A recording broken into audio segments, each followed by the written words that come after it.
everyone. Thanks for joining another week of the UMN Conservation Sciences Seminar Series. I do believe this will be our last week. I think our last guest that we did have scheduled had to cancel, but hopefully we saved the best for last. I think this is a really special talk, a really important talk. So yeah, thanks everyone for coming. So before we get started, if you guys do have any questions, feel free to drop them in the chat. Or if you're feeling brave, save them till the end for our Q&A, and you can ask them yourself. So with that, it's my pleasure to introduce Lawrence Ignace. He's a PhD student in the School of Environmental Studies at the University of Victoria. As an Anishinaabe from the Lakhdamilak First Nation within Treaty 3, Northwestern Ontario, his passion lies at the intersection of science, ecology, and indigenous knowledge. He holds a master's in public administration with an emphasis on natural resources policy from the University of Alaska Southeast. As a lifelong learner, he is returning to school from an extensive career that has allowed him to engage in Indigenous rights, natural resource management, and environmental issues at the international, national, provincial, territorial, and community levels across Canada. Over the last 13 years, Whitehorse, Yukon has been his home, and he's held positions with Crown Indigenous Relations, Northern Affairs Canada, Karkos-Tagish First Nation, Arctic Institute of Community-Based Research, and the Government of Yukon. He is currently on the board and the Research Management Committee of the Canadian Mountain Network, and plus he's an active member on the reference group for the appropriate review of Indigenous research established by the 3 federal research funding agencies. So with that, Lawrence, take it away. Well, I've never actually been introduced before, so miigwech, and thank you. So Bojo Niji Mabanazik, Lawrence Ignace Nishtakaja Ganashamon, Skumin Indigo Jibwemong, Ninudam Makwa. Hello, my fellow human beings. My name is Lawrence Ignace. Skumin is my name in Anishinaabe, and I am of the Bear Clan. And as Jack has mentioned, I am from Lakhdamilak First Nation in Treaty 3 from Northwestern Ontario. So we're often accustomed to doing sort of a land acknowledgement. So I'd like to acknowledge with respect the Lekwungen peoples on whose traditional territory I presently live on, and the Assangees, Esquimalt, and Wasanish people on who has historical relationships with this land continues to this day. So with that, I'll start.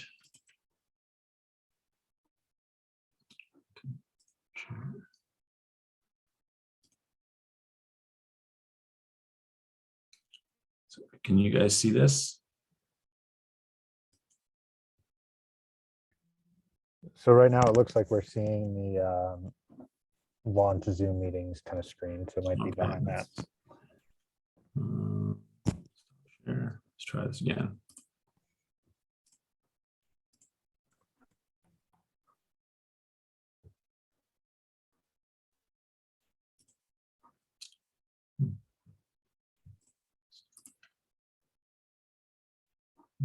One second, sorry about that. It never goes as planned.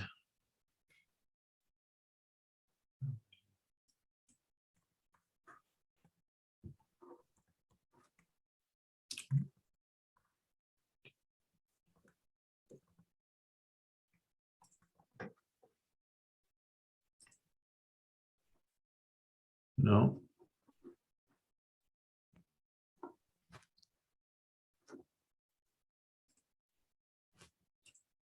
And the way you had it just before that too, we could see the kind of full screen of your PowerPoint, but it just wasn't in the presenter view, or in that full screen. Okay. Is that coming through now? Yep, that looks great. Great, awesome. All right.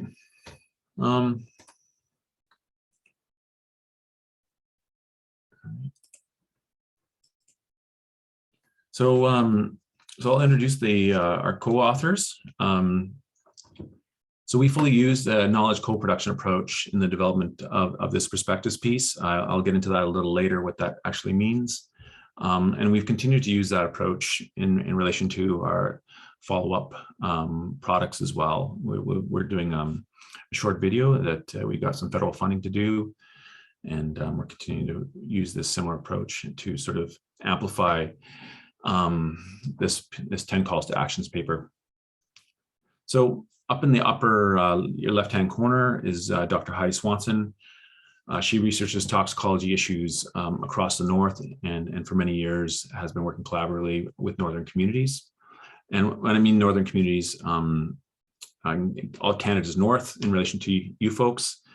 But for us, the North is everything north of the 60th latitude. So mostly in the Arctic is where her work has happened. Below her is Kate Balagonian.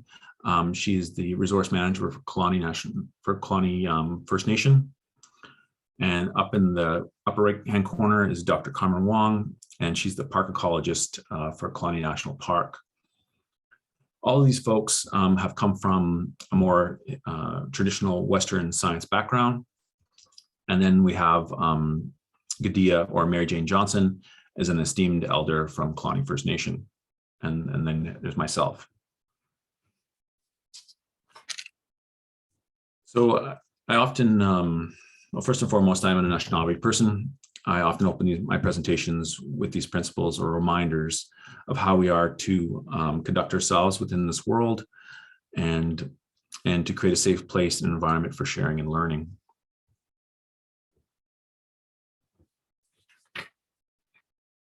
Oh, sorry, I jumped ahead.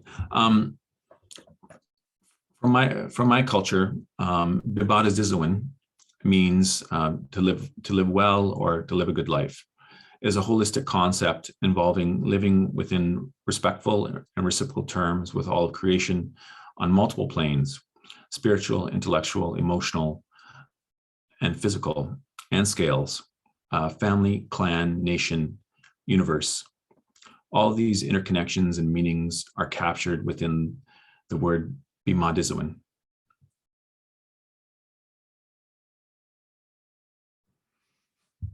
I'm going to tell you a little bit about myself from a Western geographic context. I grew up in Ignace, Ontario. It was named after Ignace Montour, my great-great-great-grandfather, or Mishomis, in 1879. The town was named after him because he helped Sir Sandford Fleming. He basically guided Sir Sandford Fleming across Treaty 3 territory as they were surveying the route for the Canadian Pacific Railway.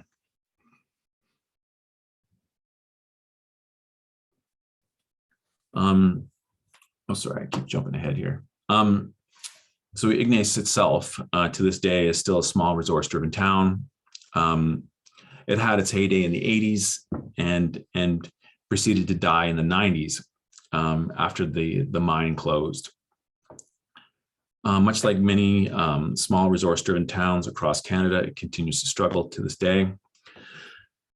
As of right now, it is one of the potential 2 sites for long-term storage of Canada's nuclear waste. It is seen as a potential opportunity to breathe life back into the town and the area.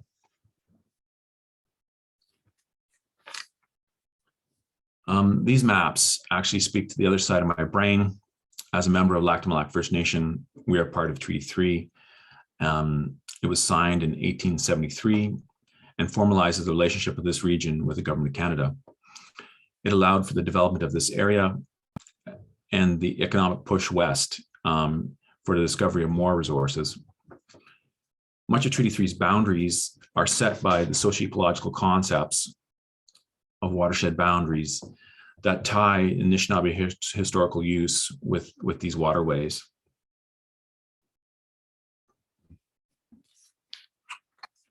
My upbringing was split between living in town and being out on the land with my mother, Ruby Ignace. She's a 78-year-old trapper that loves to be out on the land. I've come to realization she'll most likely will die out on the land. It's not something I'm really happy about, but that's who she is. The cabin on the bottom left was built by my grandfather, most likely in the 1950s, and from my aunt Josephine, and my mother inherited it along with the trap line. My mom's favorite thing to do is walleye fishing. She loves to share her understanding of the land and the stories it holds. She has witnessed how the land has changed over the course of her lifetime and from those that came before her.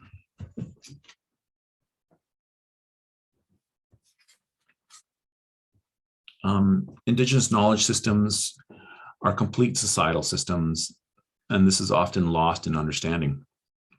To extract a piece is potentially take it out of context, and this happens a lot within conservation measures and government processes.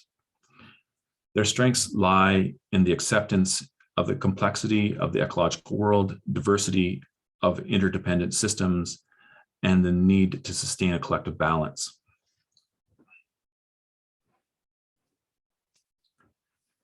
It is about the interconnected relationships and spaces with individuals, family, community, spirits, and nature. These are long-standing systems that have learned to manage the many layers of human existence. I really like the quote from Val Napoleon, describes them as a collaborative reasoned processes of how we've managed ourselves sustainably through time, and deals with all the messiness that happens when humans live together.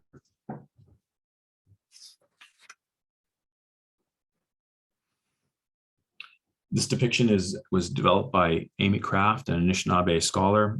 In a two-dimensional format, it sort of describes the relation of Anishinaabe people have with Nibing, or water. You can almost say it looks like water droplets. It is representing all the interwoven relationships and responsibilities Anishinaabe people have to water. As a lawyer, Amy Kraft is attempting to bring these concepts into Canadian law through mechanisms such as UNDRIP, or the United Nations Declaration on the Rights of Indigenous Peoples. It places nature and natural law above humans, as this is what is meant to guide us through life. While many of these concepts are shared amongst Indigenous peoples, the point is to set the context of the world Indigenous peoples are potentially coming from, and wish to introduce in the spirit of reconciliation, self-determination, resurgence, and transformation.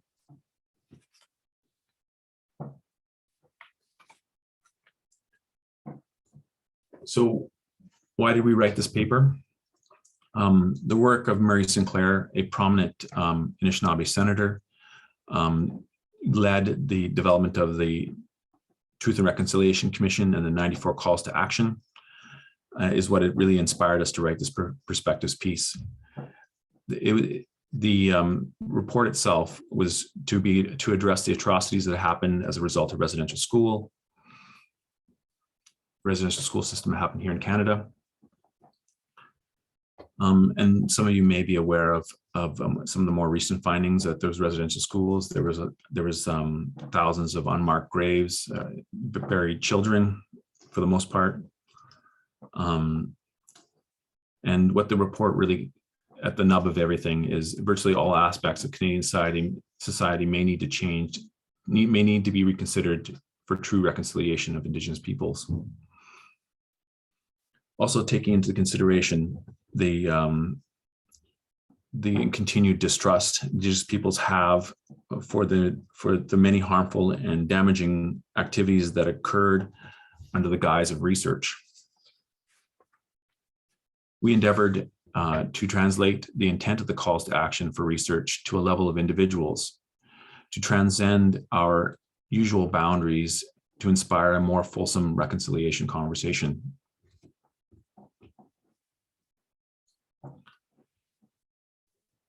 How we derived the 10 calls to action, we build upon the important work that has been done before us, such as the Royal Commission on Aboriginal Peoples, the concept of ownership, control, access, and possession, or OCAP, and as I mentioned, UNDRIP, or the United Nations Declaration on Rights of Indigenous Peoples, as well as many other guidelines that many Indigenous communities and organizations have developed. As some of you may know, Canada has passed Bill C-15, and it will hopefully go into royal assent either this year. It is really to formalize, is an act to formalize the United Nations Declaration on Indigenous Peoples into Canadian law. Is a critical step in achieving reconciliation with Indigenous peoples in Canada.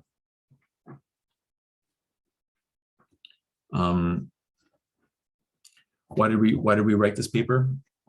We believe there's an underrepresentation of First Nations, Inuit, and Métis people in the natural sciences, and a clear gap in the scientific literacy in grade schools that needs to be addressed.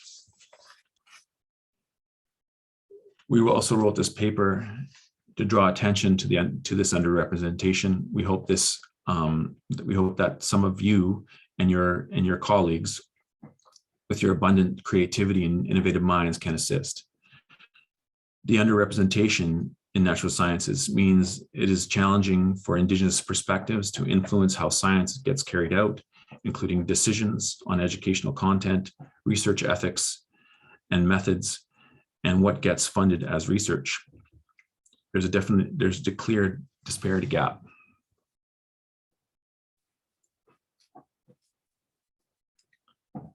Continuing, why do we write this paper? By taking these types of actions, we will build capacity within the nation of Canada to look after each other and also the land and waters. The common ground between Indigenous communities and scientists might be the understanding that we are all a part of something greater than our differences, and that complex problems can benefit from multiple ways of knowing.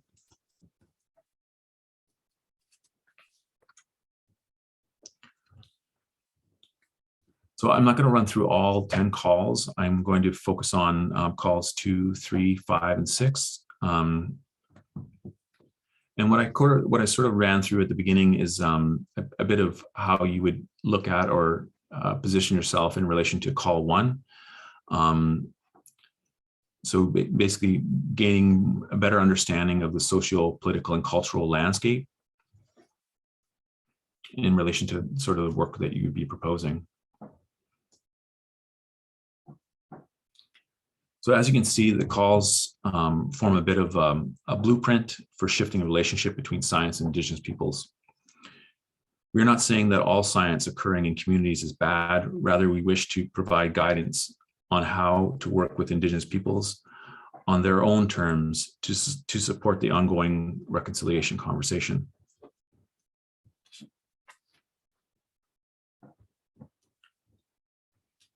Call 2, we call upon natural scientists to recognize that generating knowledge about the land is a goal shared with Indigenous peoples and seek meaningful relationships and possible collaboration for better outcomes for all. Research needs to be malleable and evolve with the environment, the community, and the environment and community interaction. This is an example of where a researcher previously is come in with a set agenda and has had to shift their question to better align with the needs of the community and the socio-ecological relationships. So this is an example of where Heidi Swanson, when she first came into the Yukon and proposed to work with Colony First Nation. So her question is on your right-hand side, and then the community's question was on the left-hand side. Researchers have a lot of flexibility in how they approach these questions, and in terms of how they can bridge the differences between Indigenous communities and Western science, in multiple different ways.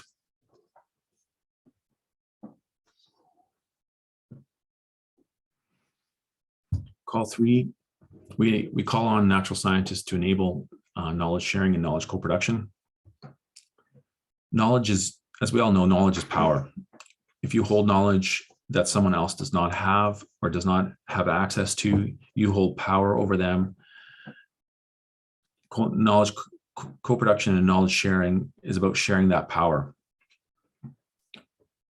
And again, researchers have considerable flexibility in how that happens. This here is an example of in translation into different dialects of Inuktitut. And it really demonstrates a sort of a baseline level of how natural scientists should be engaging within communities. And obviously there's a lot more that can go on in terms of how you develop that relationship and strengthen it.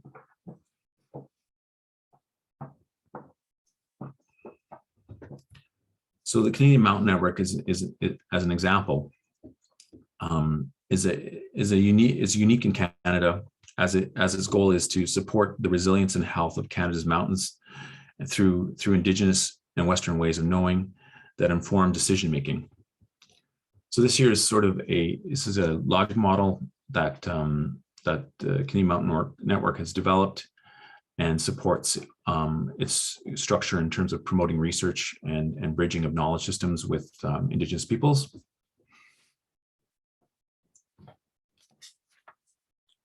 The Canadian government has shown some leadership in supporting this National Centre for Research Excellence with providing $18 million over 5 years or until 2024. It is the first time on this scale that researchers, both Indigenous and non-Indigenous, have attempted to create knowledge and complementary processes together. It has been a ton of work and a lot of learning, listening, and trying different approaches. I'm going to discuss two of the overlapping approaches, knowledge co-production and ethical space. And these are used in terms of natural scientists and Indigenous communities in the bridging of knowledge.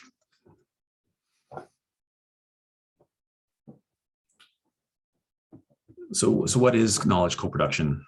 Eleanor Ostrom in the late 1970s coined the term to designate a process in which contributes from individuals who are not in the same organization are transformed into goods and services, including the assessment, management, and delivery of a public service. Despite the potential for co-production, it continues to remain unclear what is meant by co-production. So I'm mostly going to talk to you about the Zerba's paper. I'm using Nordstrom's paper as it has a neat infographic, and also provides the 4 categories. In terms of knowledge, co-production needs to be context-based, pluralistic, goal-oriented, and interactive. Co-production as a concept has been around for a very long time, yet there has not been a comprehensive literature review. Nordstrom was successful in bringing 35 influential co-authors to develop and agree on these 4 principles that I just mentioned for knowledge co-production and sustainability research. Zerba's work is coming from within an Indigenous governance foundation and has gone a bit farther. And the literature is always continuing to move forward in this area. The number 1 point is really, while place-based is an important, boundaries should be guided by context, and these could be national, regional, global, and even scale agnostic, responding to needs such as ecological, economic, cultural, social, disciplinary, and institutional needs. They also said that early engagement and frequent engagement and moving beyond Indigenous peoples as simply being stakeholders or knowledge holders. And it is critical that there is shared understanding through the assessment of different assumptions, values, and worldviews. And the work needs to empower Indigenous communities.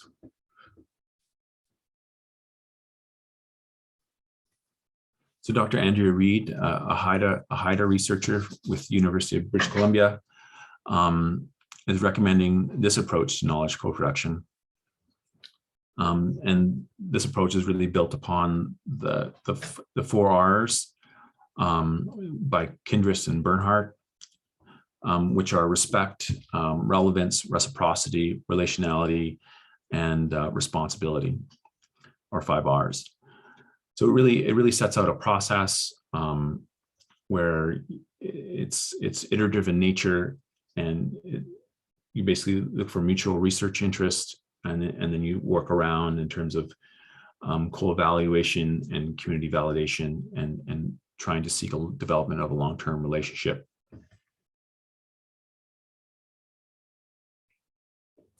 And under the framework of two-eyed seeing.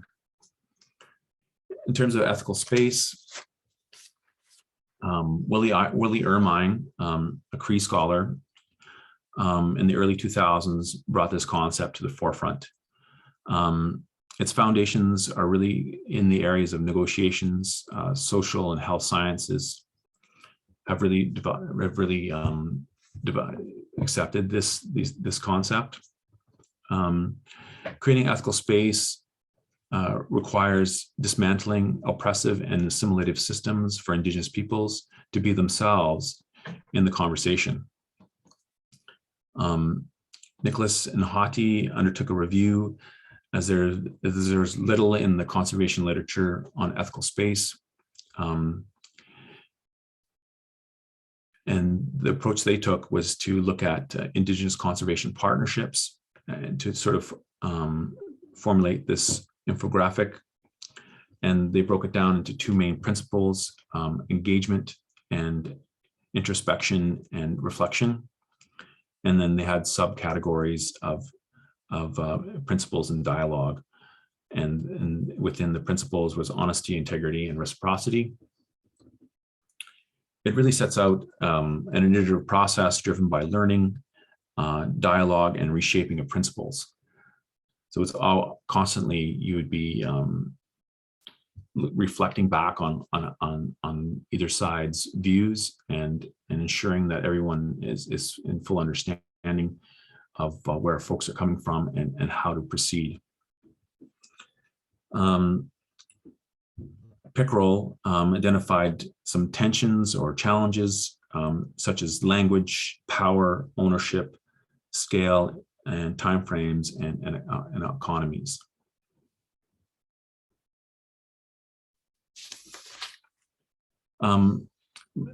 Both these approaches are not mutually exclusive and can be used together. And some folks are currently saying, like, if you use an ethical space approach, often it's better supported with a knowledge co-production approach as well. So it kind of makes sense. Ethical space really kind of is often used to open up the conversation between two parties that would be very distant in views, and then as that trust and respect and responsibility grows, you can probably potentially shift into sort of a knowledge co-production approach. But it is recommended that that you familiarize yourselves with both of these approaches prior to initiating your work.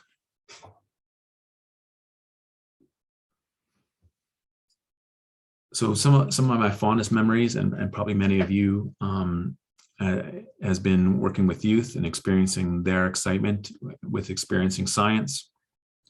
I used to work for a small ecological restoration NGO called Ontario Streams. It's based around Toronto, and a lot of our work was really about getting folks out and introducing them to the environment that is around them. Sorry, my dog is going crazy here. And often these settings were urban in nature, and we were basically rehabilitating streams and wetlands, and basically having people volunteer, come out, plant trees, help us do some electrofishing, build some habitat structures, and it was super amazing. Like I remember we're in the Humber River watershed, and sort of in the wetland, and we took this group of school students out, and we built some habitat structures, and then our CBC, which is Canadian Broadcasting Company, which is government funded, that gets our main source of information, came out and interviewed the students, and it was they all were basically verbatim what they just learned, and it was pretty awe-inspiring. It was like one of the things I remember, I will always remember. And just another photo is that so on your top right-hand corner is a little individual with a camera, and this is Heidi Swanson's story. So she's processing fish, I believe, in Kugluktu in the Arctic, and this little person kept coming day after day, wanting to know what was going on, and then Heidi just showed him the camera, and then all of a sudden he was helping her process these samples, and we have a budding new scientist happening here. So I think the main message is that there's a lot of different models and approaches for youth engagement.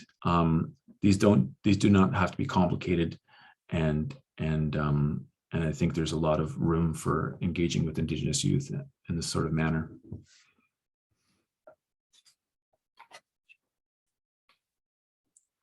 So call 6, to decolonize the landscape, we call upon natural scientists to incorporate Indigenous place names as permitted. This is really something that Gadia, or Mary Jane Johnson, the elder from Colonial First Nation, has really taken to heart. She's retired now. She worked for most of her career within Parks Canada, and she really this is one of her life goals. And so she worked there, I believe, for 30 years, and she really had to. She really tried to change the mindset of Parks Canada to accept Indigenous place names. And I'm happy to say that Parks Canada, as of 2 years ago, has accepted place names. For instance, this year's Ashe Kai, or the Slims River Valley, and has how Gadia says it, my grandfather's country. And another reason why it's really important for changing place names is that so just south, or just over a bit of this watershed, is a small creek called Condon Creek, and it was named after an engineer that came up to build the Alaska Highway, and the individual was only up in the Yukon for 4 months, and so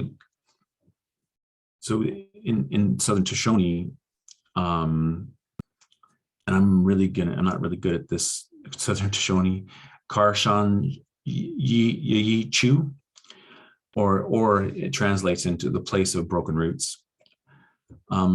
So it's a small, flashy creek, and as you can tell from the translation, it really indicates how flashy it is, and it really, if you were to understand Southern Shoshone, and you would know that this creek is potentially dangerous when whether in flood season or when it's raining, and you really need to be mindful. And so I think the message is that as colonization has occurred across the landscape, I think that Indigenous place names and knowledge have a lot to offer, and provide a different, talk to a different relationship, and provide a lot more depth to our understanding of the environment in which we live in.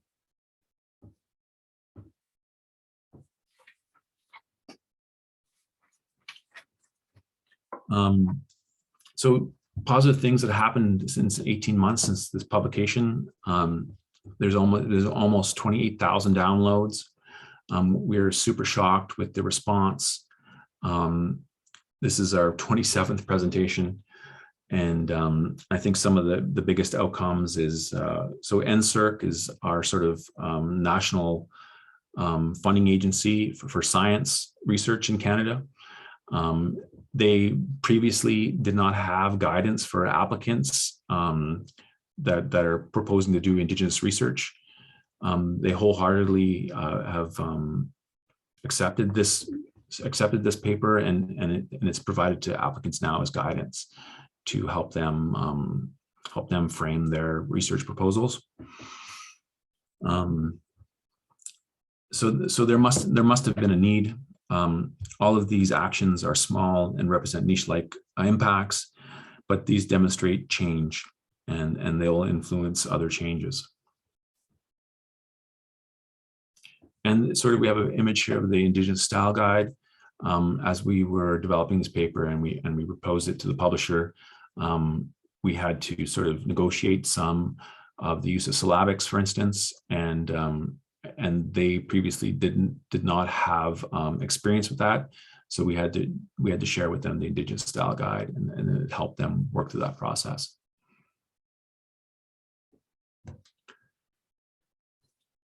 So this is the part of the presentation, so where you sort of ask folks to think about what is your commitment, and which calls to action would you be interested in undertaking. And something that's come up as we've made these presentations is that maybe a concept is to think about an accountability buddy. So someone that you can share your potential call with, or how you want to tackle it, and then they will keep you accountable.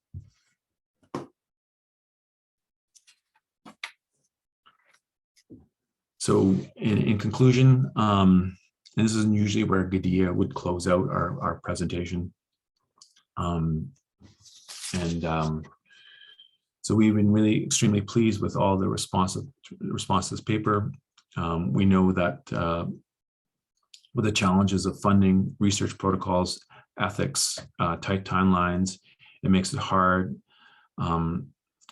to not to fall into the colonization traps. We just ask you to consider these calls to action in how you choose to proceed. And basically, how Gadia describes it, often when you throw a rock into a pond, there's ripple effects, and this is sort of what we've been witnessing with this paper. And with that, Chi Miigwech.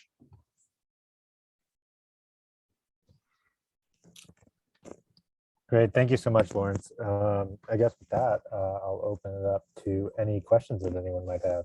Yeah, feel free to drop them in the chat, or unmute yourself, raise your hand. Yeah.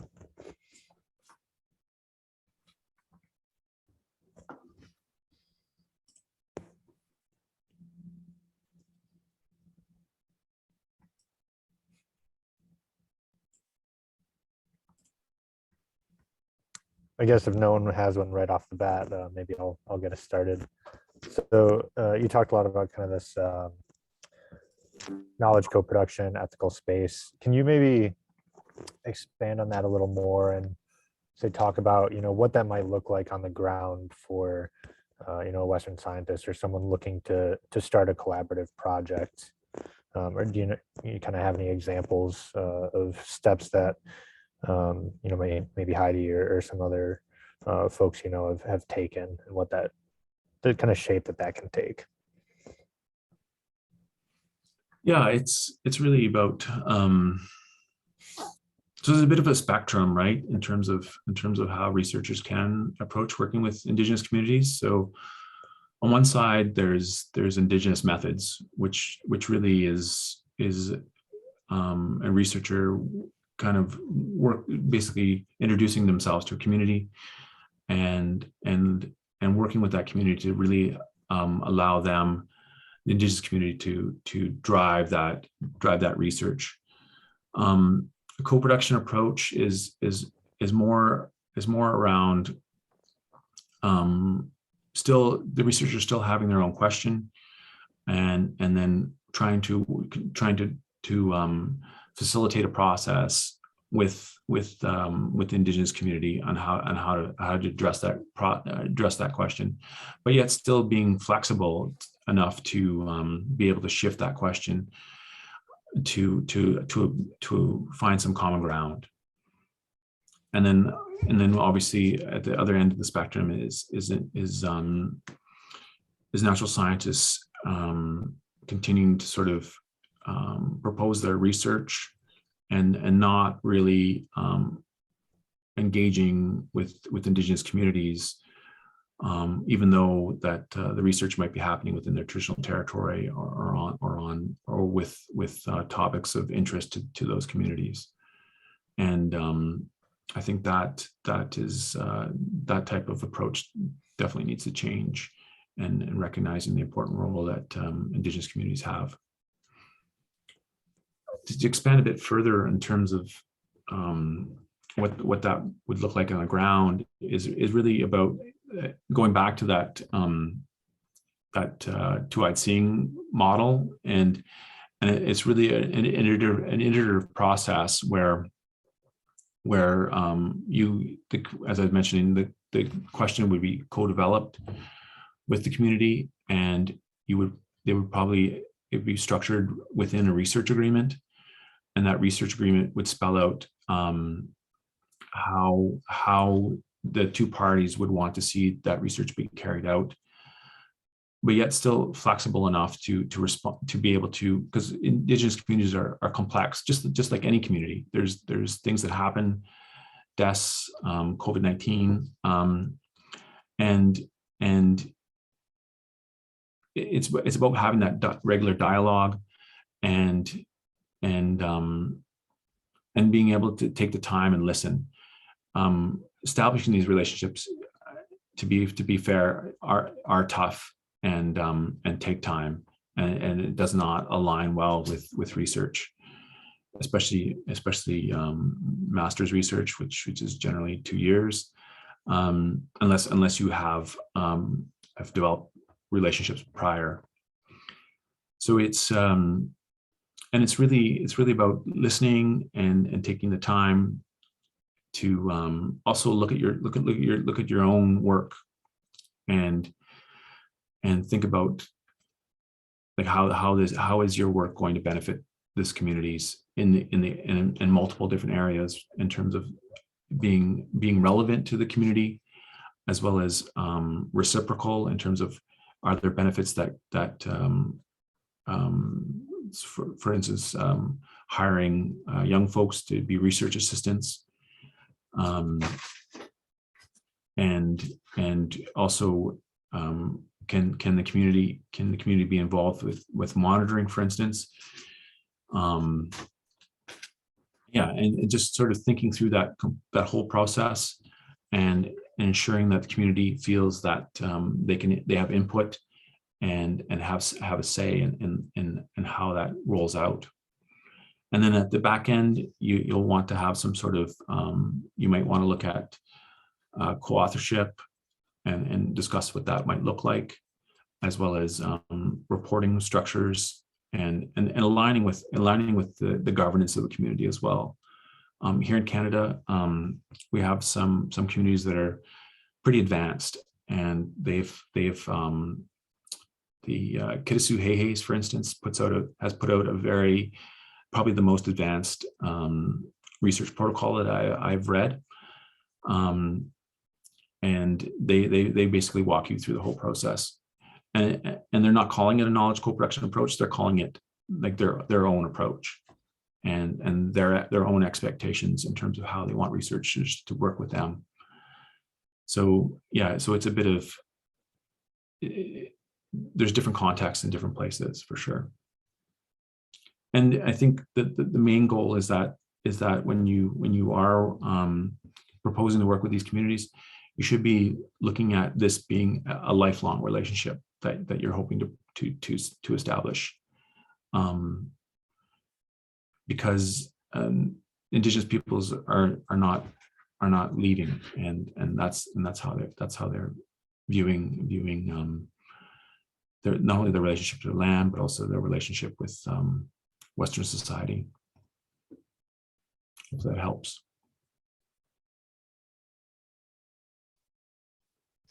Yeah, definitely. And then kind of continuing with that a little bit, I think you mentioned a few of these examples in the paper itself.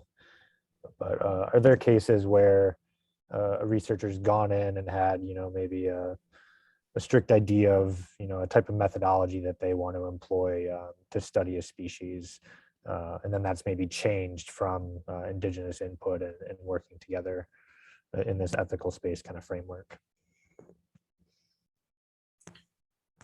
Yeah. For instance, like we'll go back to that example that I provided earlier around Kalani Lake, and so I think so I'm not sure if so so Slims River and the Cascawells Glacier. So that, and within that same study time frame, the Cascawells Glacier basically used to flow into Kalani Lake. And then what happened was that there was a change in the water flow, and so it used to flow at the Slims River, and then it started flowing a completely different direction. And often it's called river piracy, but so that really changed the study as well in terms of, so the main source of water into that lake shifted to a different direction, and the lake level dropped significantly. That whole river valley changed in terms of basically becoming a big dust storm, as there was not a lot of moisture, and then there was significant impacts in terms of Kalani First Nation even being able to access the lake, because the lake dropped 3 meters. So docks are way out of the water. Boat launches are not accessible any longer. And then there was need to sort of understand how that change in water level also impacted in terms of the fish and potentially the biochemistry of the lake. So I think there was a lot of learning on both sides, and how and flexibility needed to be provided on both, from Kalani First Nation and from the work that Heidi Swanson was undertaking. And then in between there is a lot of learning about those interrelationships, and how I guess Heidi could use those interrelationships within her work.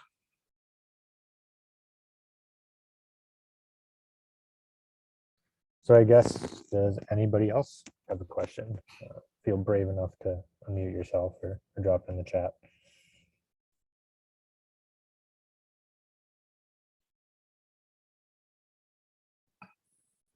If not, something I maybe would pose is, Lawrence, you kind of posed that question of each of us kind of think about how we are going to engage with this kind of calls to action. What sticks with us? What are we going to try and kind of undertake? Is there anyone that would like to talk about that? I can maybe get us started if nobody else wants to.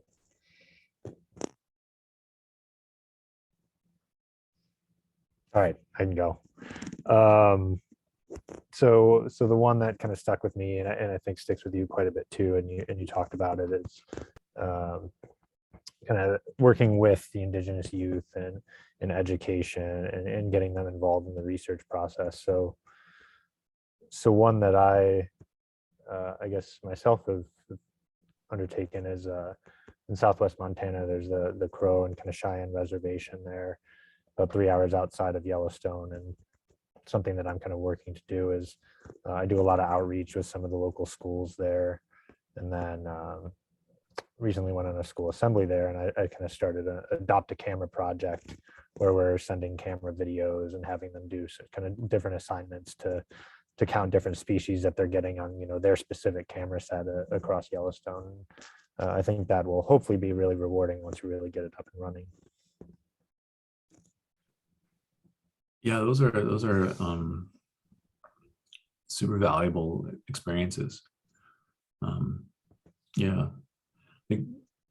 like I was super lucky in my career in terms of my goal was always to sort of at a very young age work for the Ontario Ministry of Natural Resources, and I was able to do that. It wasn't a super easy process. I think the summer I got hired as a student, the ministry the ministry in Ignace got extra money to hire some more students, and often many of the students that got hired were the children of existing employees. So I think they ran out of hiring those kids, and then I did well in the interview, and I could read a map. I think mostly that was the main thing, and I got hired, and that sort of was the start of my career. And that's taken me across in terms of working with species at risk, radio calling caribou, you name it. It's peregrine falcons, wild turkeys, lake sturgeon, brook trout. Yeah, it's red-side dace. Yeah, it's been a really amazing ride. But I think that I think folks, I think we're all aware that we all come from different places. I think sometimes though that it's not always easy for it to be in front of your mind as to where folks are coming from, and I think researchers are somewhat privileged in that, from that perspective, and it'd be extremely helpful for them for folks to remember that, and in Indigenous communities. I know in Canada, some communities are still living within third world conditions. They don't have access to clean water. Housing is not good. Often there's many people living in one house, and there's mold, and a lot of these issues are still a result of often the geographic distance that we have in Canada, and the location of these communities, and then often the education system has continued to fail, and not being able to bridge that divide, and being flexible enough to realize that Indigenous peoples are coming from a different place, and how they, I don't want to really generalize this, but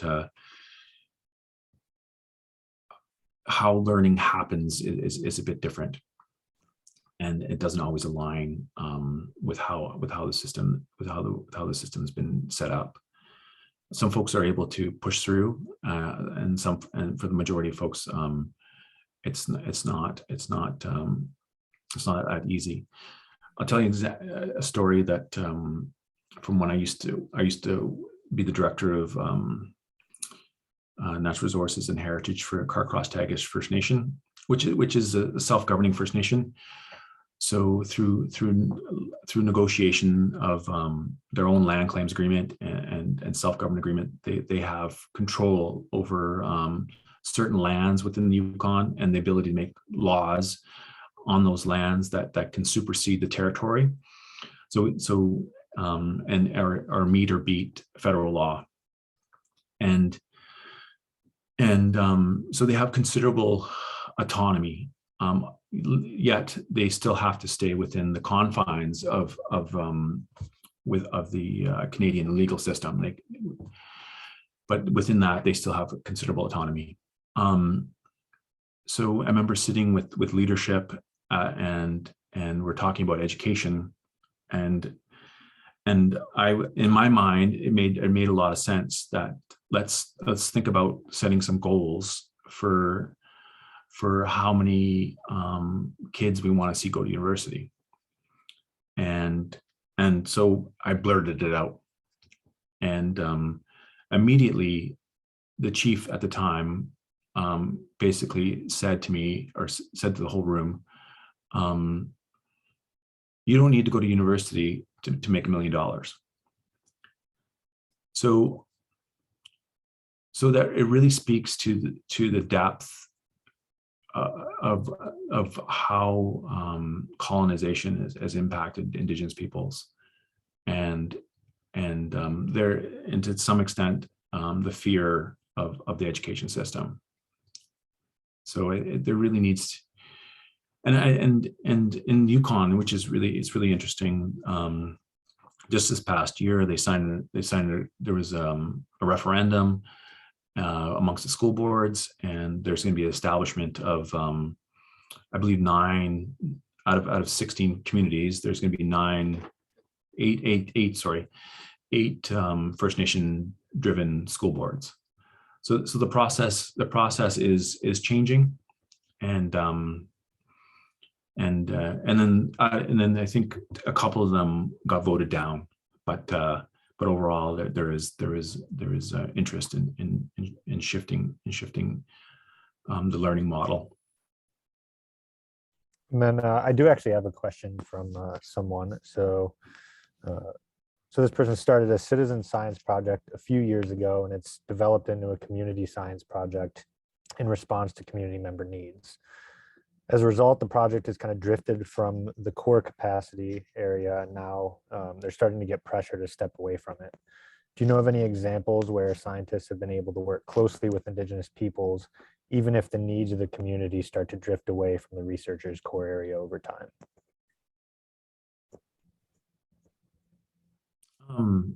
I think that would be a good thing. I guess it really depends on the person's commitment. Like, but yeah, no, there's lots of examples of how things have evolved in terms of starting in one place and moving to another. Yeah, most of my experience has been around political advocacy. So yeah. Can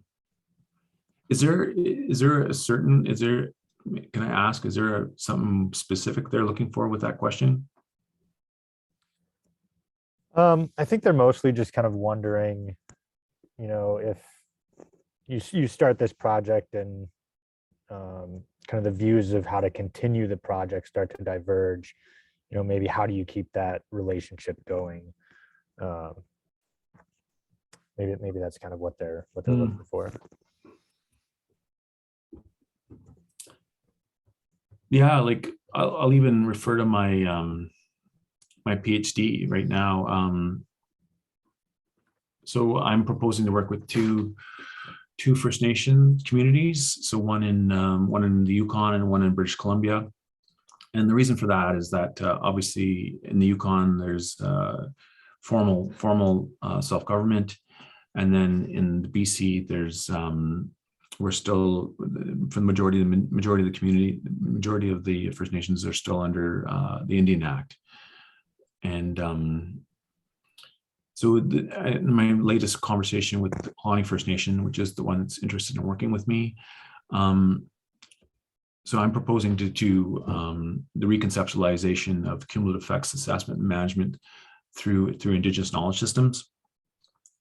And so it's going to be a long process to work with, to bring the community into a space where understanding what cumulative effects are and what they mean.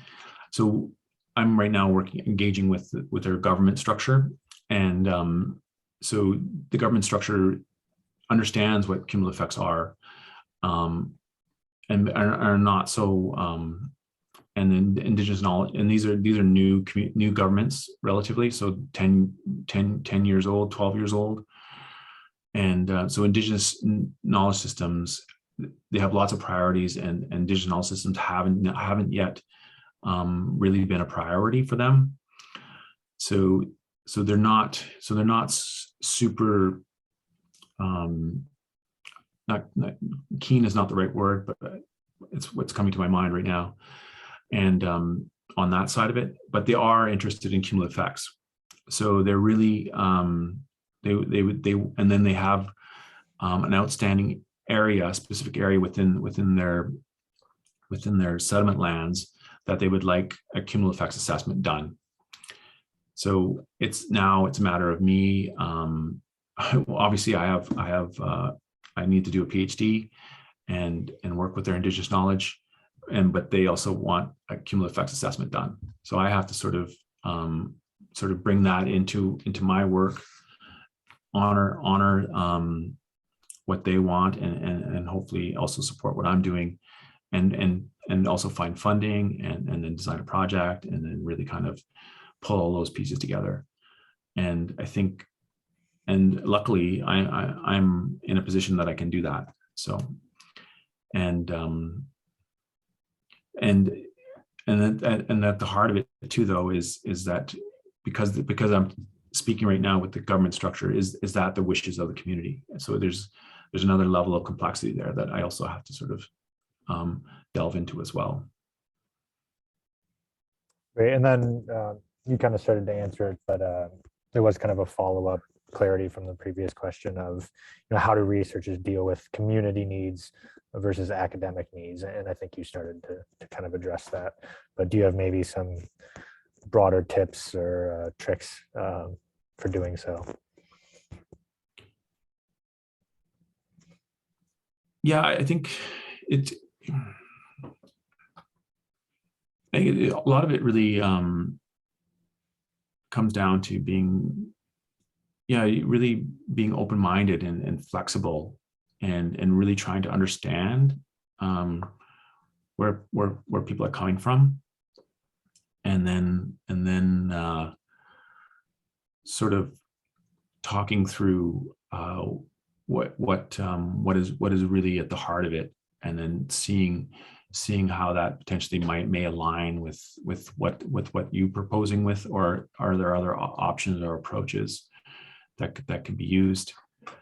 I know my supervisor is very good at this in terms of pulling in other students to take on other aspects that may align with their interests. That's an approach. But I think too, though, is that, and also looking, and it really depends on the strength of your relationship and how well you know the community, but you can also look within the community, because often there are folks with they're hugely talented and are able to pick up pieces as well. And I think that's sometimes forgotten. So, but it's tough because people are taxed. Like, people have their own lives, and sometimes they may need to be convinced, and they may not feel they have the skills, and they may just, you need to help them understand that they're supported, and they can do it. So Great. Well, it looks like we're a little past one. So, oh, sorry. Oh no, that's totally fine. Yeah, thanks again, Lauren, for really taking the time to have this great discussion. And yeah, thank you everyone for joining. So we do have, I was wrong, we do have one more seminar next week. So yeah, join us again next Friday. Right. Chimigwech. Thank you very much, everyone.